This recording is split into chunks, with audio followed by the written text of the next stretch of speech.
মানুষের অধিকার ফিরিয়ে দেওয়ার জন্য সেই সংসদে বসে বিএনপির কুলাঙ্গাররা টেবিলে চাপড়িয়ে প্রমাণ করেছে তারা এদেশে কোনো ইসলাম চায় না। তারা প্রমাণ করেছে তারা নারীদের সম্মান দিতে জানে না।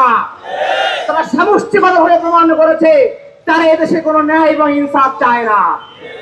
সম্মানিত উপস্থিতি, বাংলাদেশের ইতিহাসে সংসদে একটি ন্যাক্কারজনক এবং কলঙ্কজনক অধ্যায় রচিত হয়েছে, যেখানে মুনিরুল হকের মতো একজন কুলাঙ্গার লোক যিনি নিকাব নিয়ে হিজাব নিয়ে কটূক্তি করেছেন, আর সেখানে বিএনপির নারী সংসদরা টেবিল চাপিয়ে সমর্থন দিয়েছেন, এমন ইতিহাস পৃথিবীতে কোথাও খুঁজে পাওয়া যায় না।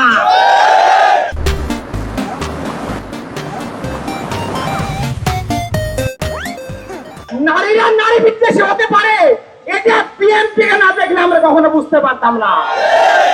সংগ্রামী উপস্থিতি, আপনারা দেখে থাকবেন নির্বাচনের কয়েকদিন আগে বিএনপির এক নেতা বলেছে নেকাব নাকি বেশ্যাবৃত্তির পোশাক।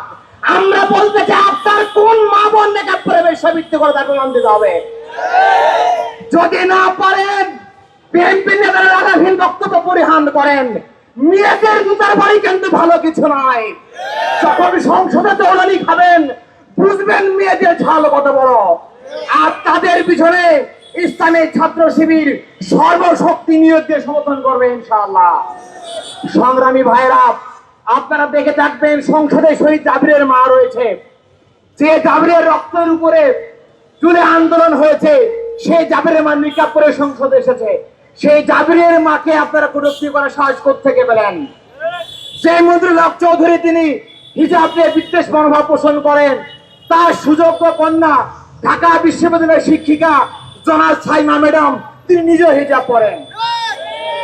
শুধু তাই নয়, আমরা বলতে চাই আপনারা যারা মুসলমানদের ধর্মীয় পোশাক, মুসলমানদের ধর্মীয় একটি অন্যতম আইকন পোশাক পর্দাকে নিয়ে কটূক্তি করেন, মনে রাখতে হবে এই কটূক্তি করতে গিয়ে পরোক্ষভাবে আপনারা জামাতকে কটূক্তি করতে গিয়ে প্রকৃতপক্ষে আপনারা ইসলামের বিপক্ষে অবস্থান নিয়েছেন।